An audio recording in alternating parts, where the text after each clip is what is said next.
우리가 풍랑으로 심히 애쓰다가 이튿날 사공들이 짐을 바다에 풀어버리고 사흘째 되는 날에 배의 기구를 그들의 손으로 내버리니라. 여러 날 동안 해도 별도 보이지 아니하고 큰 풍랑이 그대로 있음에 구원의 여망마저 없어졌더라. 여러 사람이 오래 먹지 못하였음에 바울이 가운데 서서 말하되 여러분이여 내 말을 듣고 그르데에 있어 떠나지 아니하여 이 타격과 손상을 면하였더라면 좋을 뻔하였느니라. 내가 너희를 권하노니 이제는 안심하라. 너희 중 아무도 생명에는 아무런 손상이 없겠고 오직 배뿐이리라. 내가 속한 바 곧 내가 섬기는 하나님의 사자가 어젯밤에 내 곁에 서서 말하되 바울아 두려워하지 말라. 내가 가이사 앞에 서야 하겠고 또 하나님께서 너와 함께 항해하는 자를 다 내게 주셨다 하였으니 그러므로 여러분이여 안심하라. 나는 내게 말씀하신 그대로 되리라고 하나님을 믿노라. 그런즉 우리가 반드시 한 섬에 걸리리라 하더라. 아멘. 한 주간 동안 평안하셨습니까? 날씨가 참 비도 많이 오고 눈도 오고 추웠다 더웠다가 자기 멋대로 막 그냥 온도도 변하는 것 같아요. 이럴수록 우리가 컨디션을 참 유지하기가 참 쉽지 않은 것 같습니다. 추운 것 같은데 추워서 좀 옷을 좀 두껍게 입으면 금세 또 낮에는 더워져가지고 참 쉽지 않아요. 마치 쉽지 않은 우리 인생사 같이 이렇게 느껴집니다. 오늘 우리는 사도행전 27장 사도 바울이 유대인들에 의해서 사로잡히게 되어지고 유대인들의 모함으로 사로잡히게 되어지고 그리고 단지 그 사로잡히게 했을 뿐만 아니라 유대인들이 원하는 대로 결과가 나오지 않자 사도 바울을 죽이기 위한 모의를 하게 되어지고 참 아이러니하게도 그 모의 가운데 사도 바울이 목숨을 오히려 구원해주는 이들은 유대인이 아니라 동포인 유대인이 아니라 로마인들에 의해서 이루어지고 있는 사실을 보게 되어집니다. 오늘 본문을 통해서 어떤 말씀을 어떤 교훈을 얻을까 말씀을 준비하면서 조금 생각을 해봤어요. 많은 다른 목사님들의 설교를 보면 본문에 이 본문을 가지고 이런 식으로 설교를 하는구나 라고 대동서이하게 이렇게 말씀을 전하는 것을 보게 되었습니다. 그러나 저는 오늘 조금 다른 측면에서 이 말씀을 보려고 합니다. 뭐냐면 이 본문의 말씀은 하나님께서 모든 것이 하나님의 주권 아래에 있음을 알려주는 중요한 사례로서 바울의 이 로마로 가는 여정을 우리에게 보여주고 있는 것이다 라고 말씀을 확인해 볼 수 있지 않을까라는 생각을 해보게 되었습니다.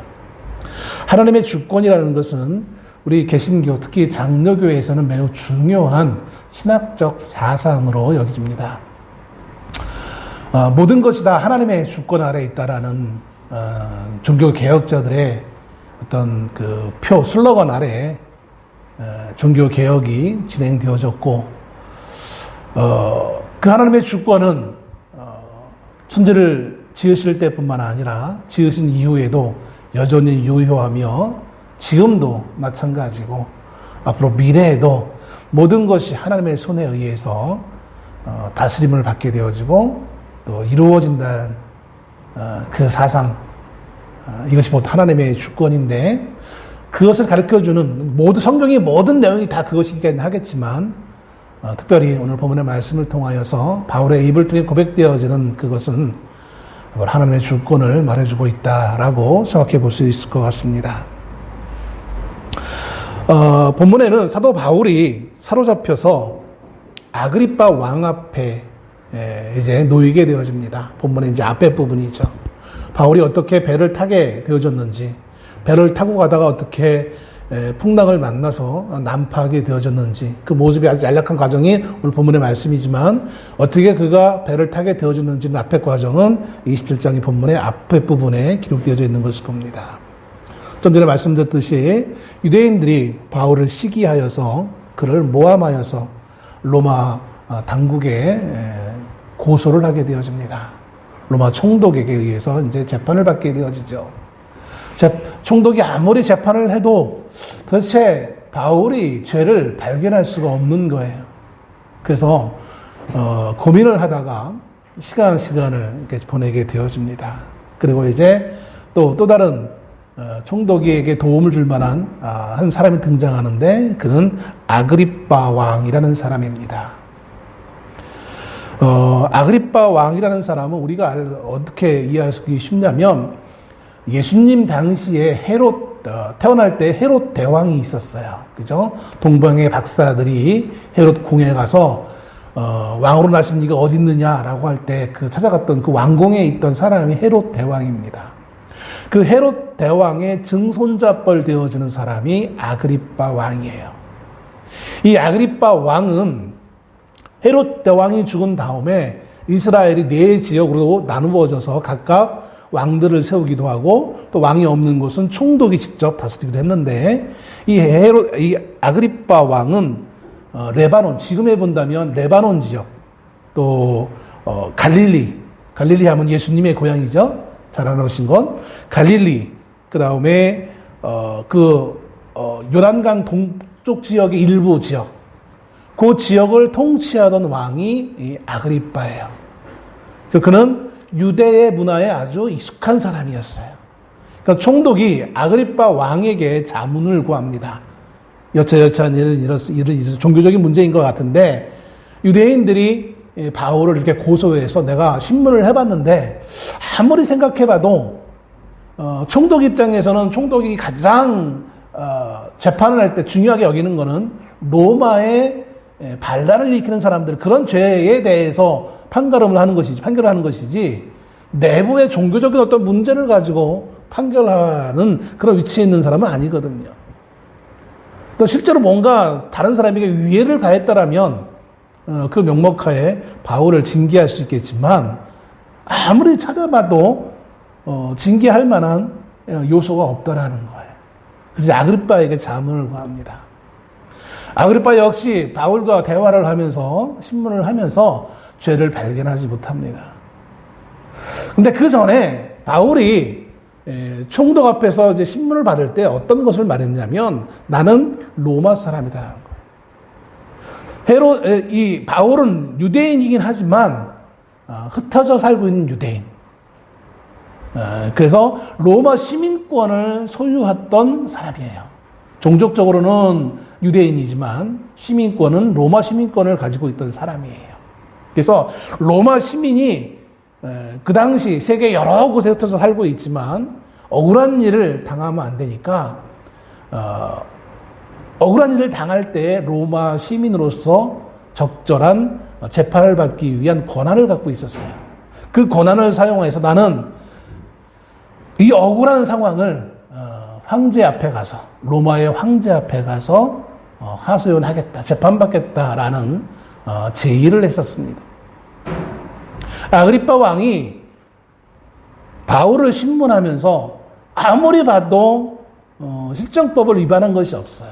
그래서 그냥 놔줘도 되는데 바울이 한 말이 있기 때문에 어떻게 보면 우리가 생각하기에는 그게 뭐야 라고 할 수도 있어요. 그냥 놔두면 그냥 풀릴 수 있는데 왜 굳이 그 말을 해가지고 로마에까지 그렇게 사로잡혀 죄수의 신분으로 묶여가지고 로마에 가야 되는가? 어리석은 사람 아니야? 라고 말할 수 있을지 모르겠어요. 그럼 아무튼 바울은 그렇게 탄원을 호소를 했었기 때문에 죄가 없음에도 불구하고 이제 다른 많은 죄수들과 함께 묶여서 백부장이 인솔하는 로마 군인들과 함께 같이 이제 이스라엘에서 로마를 향한 길을 가게 되었습니다. 그 당시 로마로 가기 위해서는 육지로 가는 방법도 있지만 배를 타고 가는 것이 훨씬 더 시일이 덜 걸리고 하기 때문에 이제 배를 타고 가게 되어지는데 배도 사실 지금식으로 본다면 그냥 바로 그냥 지중해를 가로질러 가면 빨리 갈 수 있는데 예전에는 과학이 발달하지 못했기 때문에 또 항해술이 발달하지 못했기 때문에 주로 이제 해안가를 따라 이렇게 쭉 올라갔다가 가는 거예요. 따라가는 거예요. 이스라엘에서 여러분 한번 상상해 보시기 바랍니다. 이스라엘의 항구의 도시에서 배를 타고 쭉 올라가는 거예요. 터키를 지나 그리고 그리스 지나 로마로 가는 겁니다. 예루살렘을 출발한 바울은 곡물 운반선을 타고 터키 해안가를 지나 그레테 섬에 도착합니다. 이 그레테는 그리스 남쪽에 있는 섬이죠. 그 그리스 남쪽에 이 그레테 섬에 미항이라는 항구가 있었는데 거기에 이제 도착합니다. 거기서 이제 다시 배를 더 가려고 합니다. 그런데 바울이 보기에 그 배를 타고 이 미항에서 그 이후에 가는 그 여정이 순탄하지 않을 거라는 그런 깨달음을 갖게 되었습니다. 그래서 자신을 호송하고 있던 호송 담당자였던 백부장에게 이제 율리오라는 이름을 가지고 있는 백부장에게 가서 이야기를 합니다. 더 이상 항해를 하지 말기를 청합니다. 더 항해를 하면 위험한 상황을 맞이할 수도 있으니까 이 미항에서 겨울을 보내고 나서 날씨가 따뜻해지고 바람이 이제 거세지지 않으면 잠잠해지면 그때 가자라고 제안을 합니다. 그러나 백부장 이 율리오는 바울의 말보다 선주와 선장의 말을 듣고 항해를 재개합니다. 당연한 것이 아니겠습니까? 바울이 무슨 뱃사람도 아니고 오랜 동안 배를 몰았던 선장이 훨씬 더 그 상황을 잘 알지 않겠습니까? 그리고 이들의 행선전, 1차 행선전은 이제 미항에서 나와서 약 65km 정도, 지금으로 하면 65km에서 68km 정도 떨어져 있는 베닉스라는 항구로 가는 거였어요. 27장 11절에 보면 백부장이 선장과 선주의 말을 바울의 말보다 더 믿더라라고 기록합니다. 재판을 받기 위해 붙잡혀 있는 죄수 신분인 바울의 말보다는 선장과 또 배의 주인인 선주의 말을 듣는 것이 지극히 합리적이고 당연한 것이겠습니다. 그리고 현실적으로도 이 미항에서 이제 겨울을 나야 되는 거예요. 바람이 거칠고 풍랑이 일며 힘드니까 이 겨울 동안은 안전하게 시간을 보냈다가 바람이 좀 어느 정도 거친 바람이 잔잔해질 때에 항해를 해야 되는데 이 미항은 구조적으로 아주 작은 항구였어요. 그래서 이 배에 많은 사람들이 있었는데 죄수뿐만 아니라 많은 군인들과 많은 사람들이 있었는데 그 모든 사람들이 쉬기에는 이 항구가 좀 만만치 않았습니다. 그리고 또 겨울 바람이 불어오면 그 거친 바람을 막을 만한 구조가 안 돼 있었어요. 그래서 좀 베닉스란 좀 큰 항구에 가서 거기에 가면 바람을 막을 수 있는 방파제가 잘 되어져 있고 구비되어 있고 하기 때문에 거기서 기왕이면 겨울을 나는 게 낫지 않겠는가. 방금 말씀드렸듯이 그 거리도 길지 않아 65km, 68km 정도 되면 한나절이면 충분히 갈 수 있는 거리였기 때문에 지금이야 한나절이 아니라 한두 시간이면 갈 수 있는 거리긴 하겠지만 아무튼 한나절이면 갈 수 있는 거리이기 때문에 누가 봐도 합리적으로 그곳에 가는 것이 옳은 것으로 여길 수밖에 없는 그런 상황이었던 것을 보게 되었습니다. 그래서 이제 바울의 제의를 백부장은 거절했고 선주와 선장은 드디어 이 미항에서 배를 출발시키는 것을 보게 되었습니다. 그러나 사실 이어지는 사건은 우리가 오늘 방금 읽었던 말씀처럼 행복한 순간이 아니라 매우 끔찍한 상황들을 맞이하게 되어지는 것을 보게 되어집니다.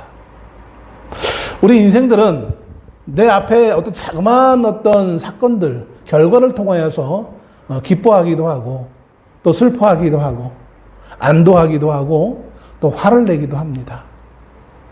얼마나 조그만 약간 작은 어떤 변화에도 우리는 쉽게 동요하고 또 영향을 받는 것이 우리의 인생의 삶인지 모르겠습니다.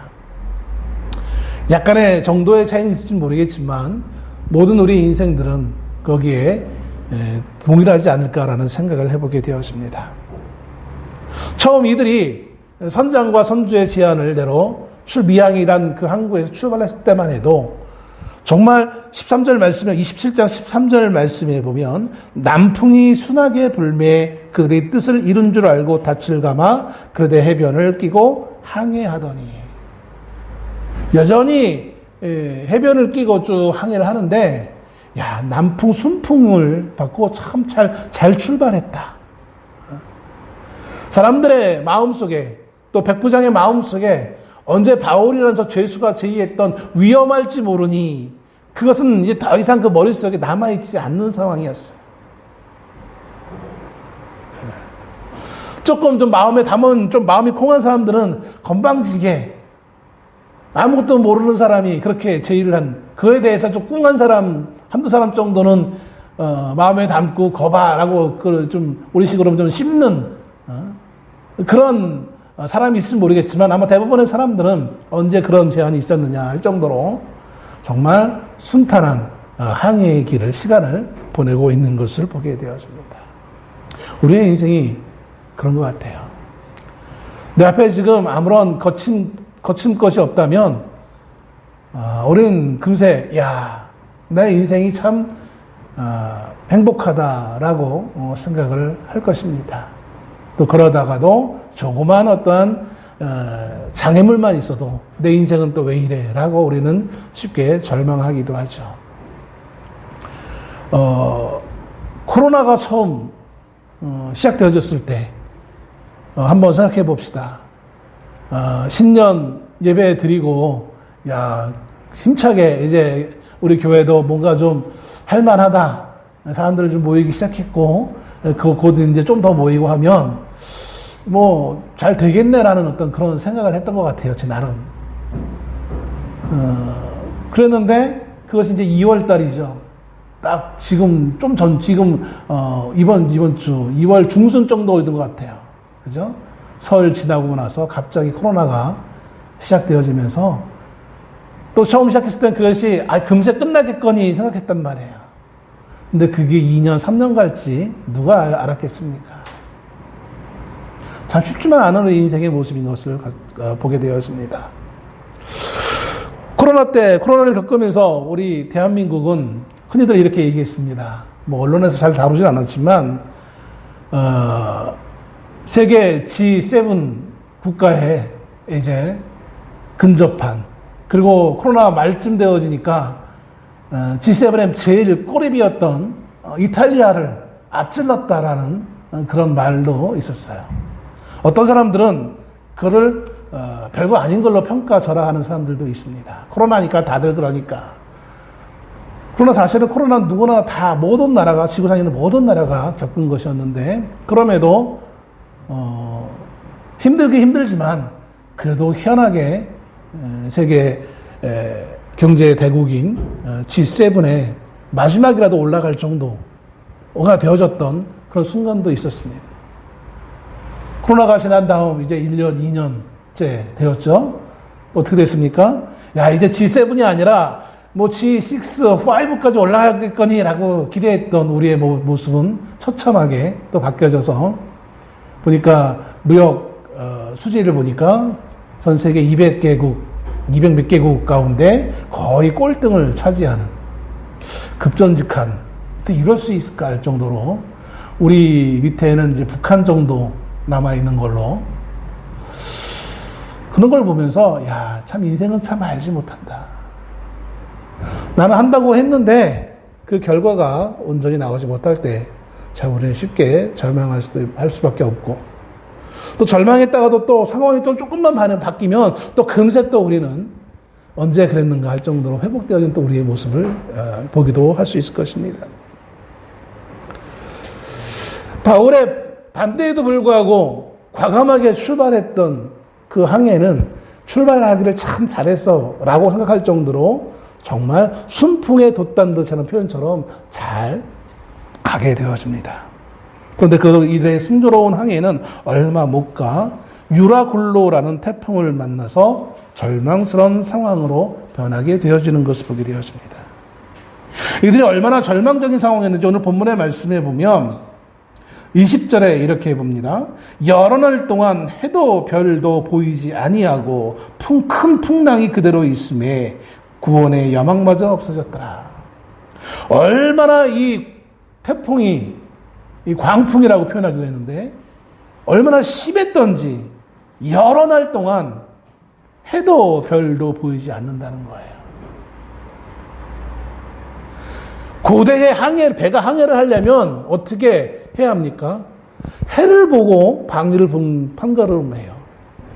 또 밤에 별자리를 보고 우리가 가는 길이 맞구나 틀리구나를 보면서 항해를 하게 돼 있어요. 근데 이 태풍으로 인하여서 도무지 그 방향을 분간할 수 없는 상황이 1시간, 2시간, 하루가 아니라 여러 날 그러한 상황이 이어지는 것을 보게 되었습니다. 그래서 오늘 말씀에는 구원의 여망이 없어졌다라고 아주 절망적인 상황을 아주 짧은 한 문장으로, 이 짧은 한 문장이 우리 인생에 얼마나 큰 절망인지 우리는 피부적으로 안 와닿아요. 우리 이런 경험이 없으니까요. 도대체 우리 중에 누가 이런 배를 타고 이런 경험을 할 수 있겠습니까? 그죠? 경험한 사람만 할 수 있는 거예요. 우리의 인생의 수많은 아픔과 어려움을 경험한 사람만이 그 아픔을 알 수 있는 것처럼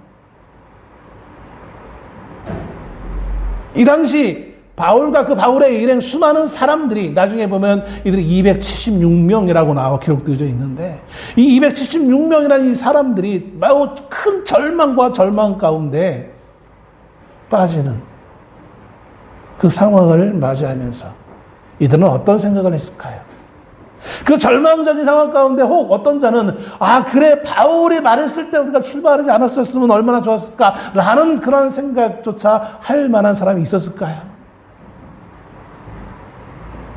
대부분의 사람들은 바울이 그런 말을 했다는 것조차 알지 못했을 것입니다. 성경상을 본다면 그저 그 말을 했던 바울과 백부장과 선장과 선주 정도만 정확하게 그 말을 들었겠죠. 오며 가며 우연찮게 들은 사람이 혹은 더 몇 명 더 있을지 모르겠지만 아무 소수의 사람만이 우리가 경험한 이 사건 가운데 뒤에 있는 숨겨진 이야기를 알고 있는 거예요.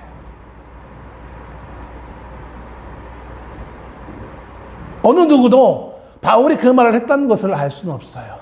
그런데 오늘을 살고 있는 우리는 이 사실을 압니다. 어떻게 해요? 하나님의 말씀이 기록해주고 있으니까.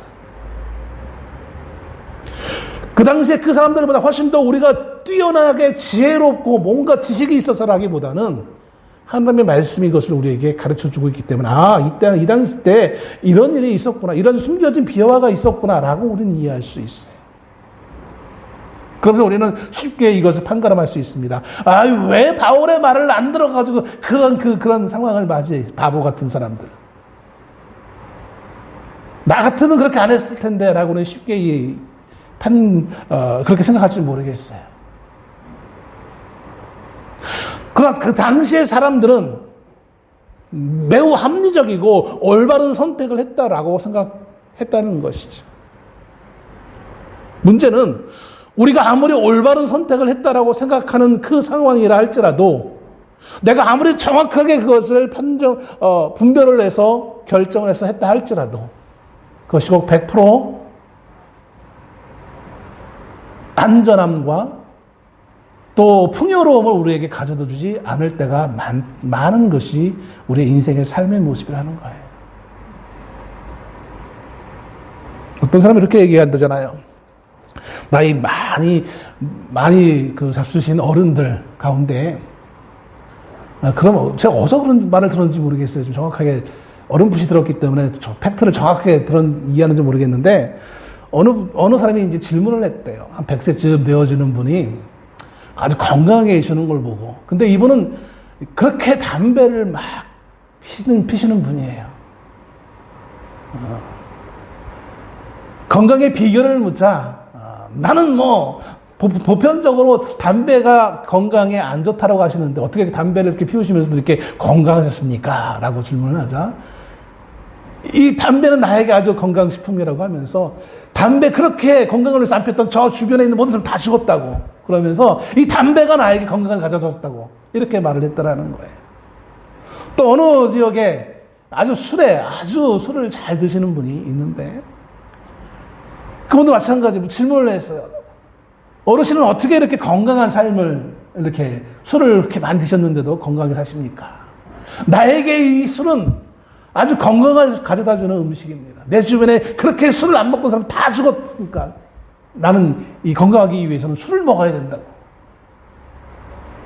여러분, 우리는 우리의 입장에서 모든 것을 분별하고 판가름하고 그렇게 결정하고 살아갑니다. 그것이 정답인 것처럼 생각하며 살아갑니다. 그러나 사실 조금만 눈을 돌려보면 담배가 건강을 주는 음식이 아니라 술이 건강한 음식을 건강을 잡아주는 음식이 아니라 담배와 술을 하지 않고도 건강한 분들이 있잖아요. 아니, 더 많을 수밖에 없겠지. 우리의 인생의 삶이 그런 것 같아요.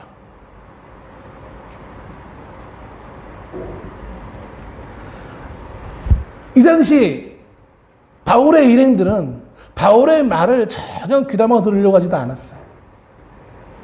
그들이 가지고 있는 경험, 이들이 지금 당장 필요한 어떤 필요의 어떤 원인들, 요소들, 이것 때문에 바울의 말은 들을 필요도 없는 것이고 합리적이지도 않고 올바른 것이 아니에요.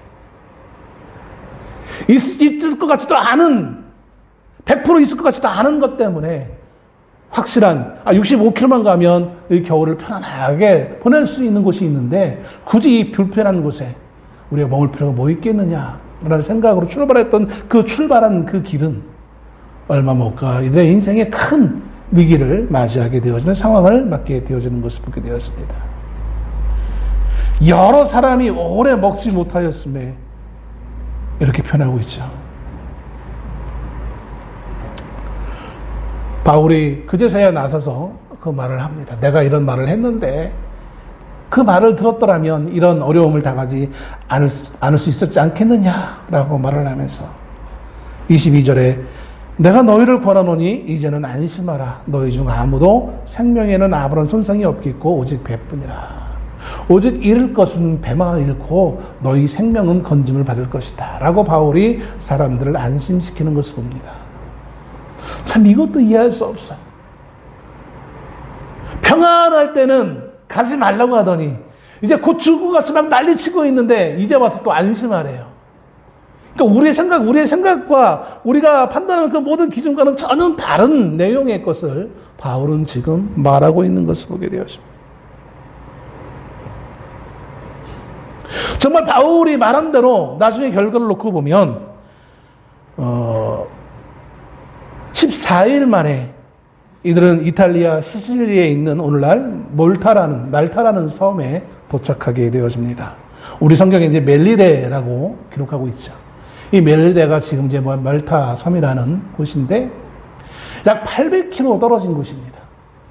65km만 갈 그 거리를 가려고 했던 게 무려 800km를 가는 거예요.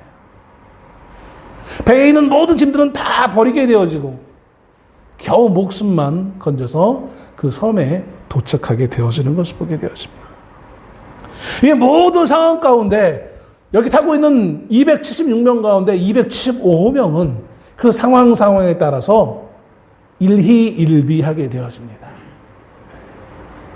절망을 맞이한 순간, 또 막 이제 멜리데 섬에 도착했을 때 이 안도하며 안심하며 이제 기뻐하는 순간, 그 상황에 따라서 사람들의 마음은 롤러코스터를 타고 있는 것을 보게 되어지죠. 다만 한 사람, 바울만큼은 예외인 것을 보게 되었습니다. 바울은 그 상황과 환경에 전혀 연연하지 않고 초지일관 같은 마음을 품고 앉아 있는 거예요.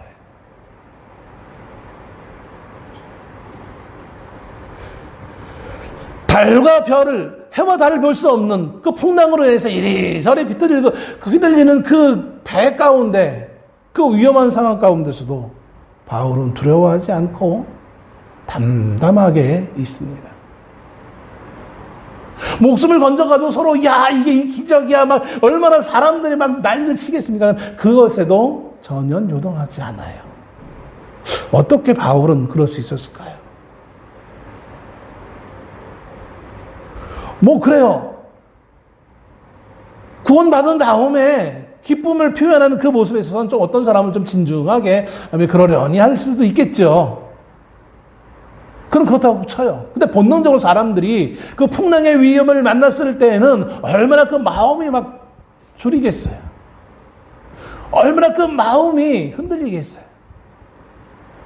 근데 성경에 바울의 그런 모습이 전혀 기록되어 있지 않아요. 담담하게 그저 말할 뿐이에요. 사람들 앞에. 사람들을 향하여서 안심하라 라고 하면서 사람들을 이렇게 안심시키는 모습이 성경에 기록되어 있을 뿐이에요. 무엇이 과연 바울을 이렇게 흔히 말하는 평정심으로 있을 수 있도록 만들었을까요? 무엇이 이것을 가능하게 했을까요? 우리는 뭔가 하나를 해놓고 그 잘못되어지면 내가 왜 그렇게 했을까? 막 얼마나 안절부절하면서 얼마나 후회하면서 저는 그런 때가 간혹가다 있어요. 어떤 그 드라마나 어떤 그 소설처럼 그 타임머신이 있어서 그때로 다시 돌아가가지고 이 결정을 다시 한번 번복해서 이렇게 했으면 얼마나 좋을까라는 그런 생각을 갈 때도 있어요. 근데 바울은 그러지 않아요. 왜 내가 로마의 황제에게 가서 판가름 받겠다, 재판받겠다고 왜 그를 탄원했을까? 안 했으면 내가 바로 노임받을 수 있었는데. 그러지 않아요. 바울은 로마를 가는 것을 당연하게 여겼어요. 로마까지 안 가고 그냥 이 이스라엘 땅에서 자유롭게 풀려줘서 자유롭게 돌아다니는 그것이 아니라, 그럼 얼마나 행복하겠어요? 얼마나 좋겠어요? 그런데 그게 바울의 목표가 아니라 로마에 가는 게 목표였어요. 왜 그랬을까요? 그것이 24절에 나옵니다. 바울아, 두려워하지 말라. 내가 가이사 앞에 서야 하겠고 또 하나님께서 너와 함께 항해하는 자를 다 내게 주셨다 하였으니. 여기 항해하는 자를 바울에게 준다는 것은 바울에게 이들을 노예로 준다는 그런 의미가 아니라 이 생명을 구원해 주시겠다라는 그러한 약속인 것이죠. 육체의 생명을. 중요한 것은 그게 아니라 먼저 앞에 나와 있는 말씀. 내가 가이사 앞에 서야 하겠고 로마의 황제 앞에 서야겠다라는 거예요. 로마의 황제 앞에 가는 것이 너의 목표라는 거예요. 거기서 얼마나 바울이 말을 잘해가지고 그 무죄의 방면을 받는 게 그게 목적이 아니라 황제를 만나는 거예요. 바울이 아그리빠 왕 앞에서도 또 벨릭스 베스도 두 총독 앞에서 한 것은 내가 무죄합니다. 그것도 목적이긴 하지만 그거는 그냥 부록일 뿐이에요. 자신을 변증하기 위해 말하는 그 모든 말이 나가 죄 없습니다라고 직접적으로 그걸 말하는 것이 목적이 아니라 그거를 통하여서 복음을 전하는 게 바울의 목적이었던 것을 보게 되었습니다. 예수 그리스도를 증거하는 것이 목표였어요. 그것이 로마 황제 앞에서라고 달라지겠습니까? 똑같은 거예요. 로마에 가서도 너는 복음을 전해야 된다는 거예요. 상징적인 의미예요. 실제로 나중에 보면 이 로마에 가서 바울은 감금 생활을 합니다. 감옥에 들어가는 것이 아니라 일정한 집에서 자유롭게 사람들을 만나고 그 사람들에게 복음을 전할 수 있는 기회를 부여받게 되어지는 것이죠. 바울의 첫 번째 이 감옥에 갇히는 이 사건을 통하여서 하나님은 로마에서 복음을 전할 수 있는 기회를 여시는 것을 보게 되었습니다. 모두가 다 절망 속에 있을 때에 바울은 담대했습니다. 그것을 흔히들 믿음이라고 할 수 있죠. 근데 그 믿음은 어디에서 나옵니까? 믿음은 들음에서 난다라고 했어요. 바울은 뭘 들었습니까? 하나님의 말씀을 들었어요. 하나님의 음성을 들었어요. 하나님의 말씀대로 되어질 것을 믿는 그 믿음이 바울이 결정적인 그 풍랑의 위험 가운데서도 요동하지 아니하며 평안하게 사람들 앞에 서며 사람들을 안심시키며 이겨낼 수 있는 그 상황을 허락하고 있는 것을 보게 되었습니다. 바울은 25절에서 이렇게 말하고 있습니다. 그러므로 여러분이 안심하라. 나는 내게 말씀하신 대로 그대로 되리라고 하나님을 믿노라. 하나님을 믿는데 어떻게 믿느냐면 하나님이 나에게 하신 그 말씀대로 그대로 되리라는, 하나님이 말씀하신 대로 나에게 하신 말씀 그대로 되어지리라는 그 믿음을 바울은 가지고 있었던 거예요. 그것이 바울의 로마라 그런 여정 가운데 비록 폭풍을 만나서 지금 당장 배가 파선하여서 죽을 위경에 처한 그 상황에서조차도 바울이 두려워하지 아니하고 요동치 않게 되어지는 상황을 우리에게 보여주게 되어지는 것을 보게 되었습니다. 여러분, 우리는 평균 수명이 많이 높아지셔서 80세가 훨씬 넘어서 평균 수명이 80세가 훨씬 넘기셨잖아요. 평균이 80세가 넘는다는 것은 그 이전에 죽는 분도 많이 있으니까 90세, 100세까지도 이제 사는 그런 시대가 되어졌습니다. 사람이 100세를 살면서 위기 상황을 한 번도 안 겪는 사람이 어디 있겠습니까? 아니, 1년에 한 번씩, 아니, 한 달에 한 번씩 위기 상황을 맞이하며 사는 그런 사람도 있을 줄로 압니다. 그런데 그 위기 상황을 만날 때마다 우리가 절망하고 낙심하고 오두방정을 떨면 우리의 인생이 어떻게 되겠어요? 믿음의 사람의 삶의 모습은 하나의 사건마다 그로 인하여서 그것에 기뻐하기도 하고 오두방정 떠는 그런 삶이 아닌 거예요. 로또가 맞으니까 기뻐하고 로또가 안 맞으니까 절망하는 그러한 인생의 삶이 아닌 거예요.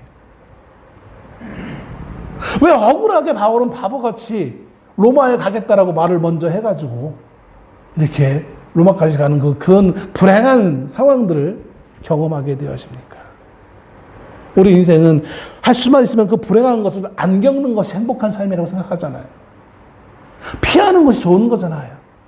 근데 왜 바울은 사서 그렇게 고생을 하고 있습니까?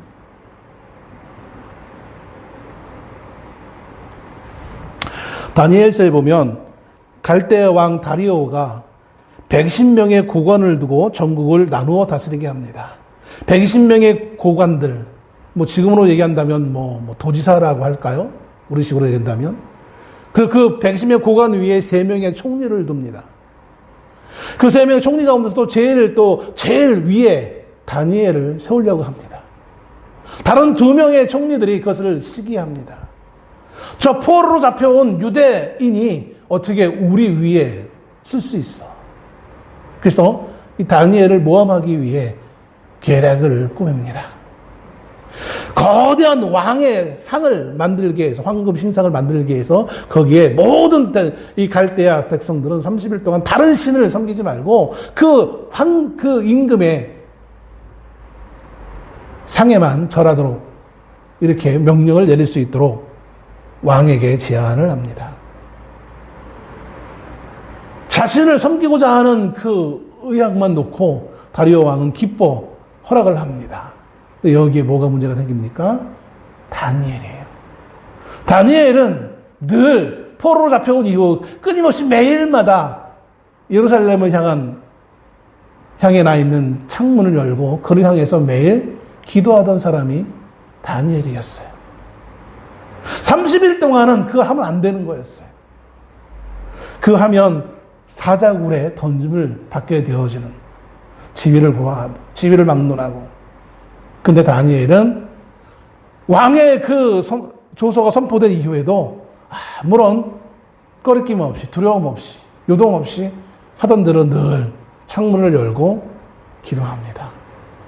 할 거면 그냥 창문 닫고 몰래 좀 하지. 왜 다른 사람이 볼 수 있도록 나 지금 왕의 명령 어기고 있습니다 라고 왜 보여주듯이 창문을 열고 그렇게 합니까?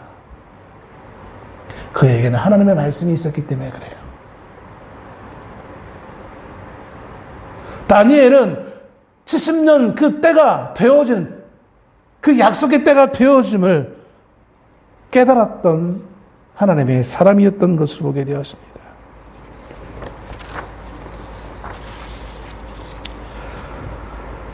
이사야서 40장 8절에 푸른 마르고 꽃은 시드나 우리 하나님의 말씀은 영원히 서리라 라는 말씀이 있습니다.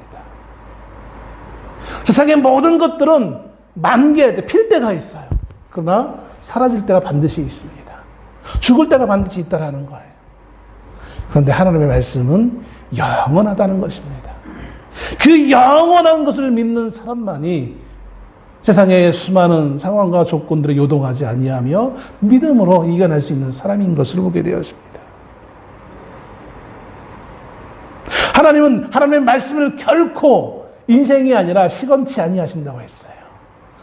구약 성경에 많이 나오는 단어 가운데 신실하신 하나님이라는 단어가 있어요. 신실하다는 것은 하신 그 말씀을 반드시 이루신다라는 내용인 거예요. 반드시 이루는 하나님의 하신 그 말씀을 그럼 우리가 어떻게 그것을 믿지 않을 수 있습니까?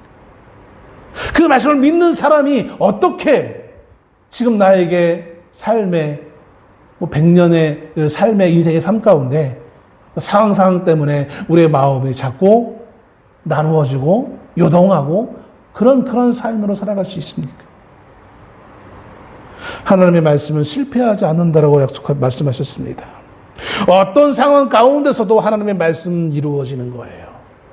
이게 하나님의 주권 가운데 이루어지는 것입니다. 내가 주도하는 것 같이 보이지만, 백부장이 이끌어가는 것 같이 보이지만, 선장이 이끌어가는 것 같이 보이지만, 그러나 그 이면엔, 그 뒷면에 정말 모든 것을 컨트롤하고 다스리시는 분은 하나님이라는 사실을, 여러분, 이 사건을 통해서 우리에게 하나님은 교훈하고 계시는 것입니다. 그러기에 바울은 지금 당장의 조그만 이익에 그 마음이 물러나지 않고 변하지 않고 굳건하게 있는 거예요. 지금 우리 한국 이제 4월 달에 국회의원 선거가 있습니다. 거대 여당 야당 다 국회의원 선거를 위해 준비하는 데 있어서 얼마나 지금 잡음이 많은지 몰라요. 서로 니네 당은 왜 그렇게 국회의원 그 후보를 뽑냐? 왜 니네 당은 그렇게 뽑냐? 서로 그러고 있어요.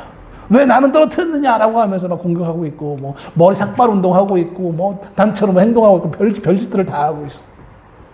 그 4년짜리 국회의원 하기 위해서 우리는 얼마나 양심에 거리낌 있는 그 일도 서슴지 않고 하는 것이 우리의 인생인지 몰라요.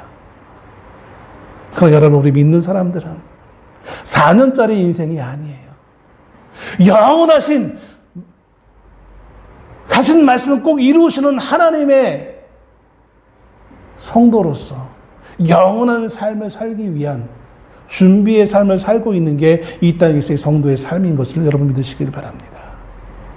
그렇다면 우리를 향한 하나님의 계획은 지금 눈에 보이는 이 땅 100년으로 끝나는 것이 아니라 영원한 세상에서의 그 삶까지도 하나님은 예비해 두고 계시는 거예요.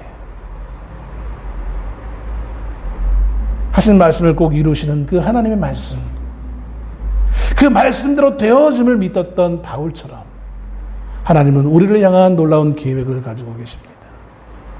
우리를 향한 그 계획은 이 땅에서의 삶으로 끝나는 것이 아니라 영원한 하나님 나라에서의 영원한 삶까지 우리를 위해 준비하고 계시는 것을 보게 되었습니다. 그러므로 오늘 우리가 이 땅에서의 삶이라는 것은 4년을 놓고 사는 삶이 아니라 10년의 삶이 아니라 100년의 삶이 아니라 영원한 삶의 목표를 가지고 우리가 굳건하게 살아가는 삶으로 살아갈 수 있는 우리가 될 수 있기를 소원합니다. 우리에게 필요한 것은 지금 내 눈앞에 놓여있는 그 상황이 바뀌는 것이 아니에요. 우리를 괴롭히는 어떤 악한 자가 빨리 지금 이 땅에서 없어지는 것이 우리의 목표가 될 수 없어요. 우리의 목표는 하나님이 하신 그 말씀이 반드시 이루어진다는 그것이 우리의 삶 가운데 또 영원한 삶 가운데 이루어짐을 소망하며 그것을 볼 것이라는 그 믿음으로 살아가는 거예요. 마지막 때에 주님 오시는 그날, 아, 정말 하나님 말씀대로 이렇게 되어졌구나라는 것을 내 눈으로 보고 듣고 경험함을 통하여 하나님께 영광 돌릴 수 있는, 하나님을 찬양하는 그 삶, 하나님을 찬양하며 맞을 수 있는 계시록에 나와 있는 그 말씀처럼 그러한 삶이 우리 앞에 놓여 있음을 여러분 믿으시고 소망 가운데 나아갈 수 있는, 내게 하신 말씀 그대로 이루어짐을 믿으며 굳건하게 흔들리지 않으며 나아갈 수 있는 귀한 주의 성도님 될 수 있기를 주의 이름으로 축원합니다. 기도하겠습니다.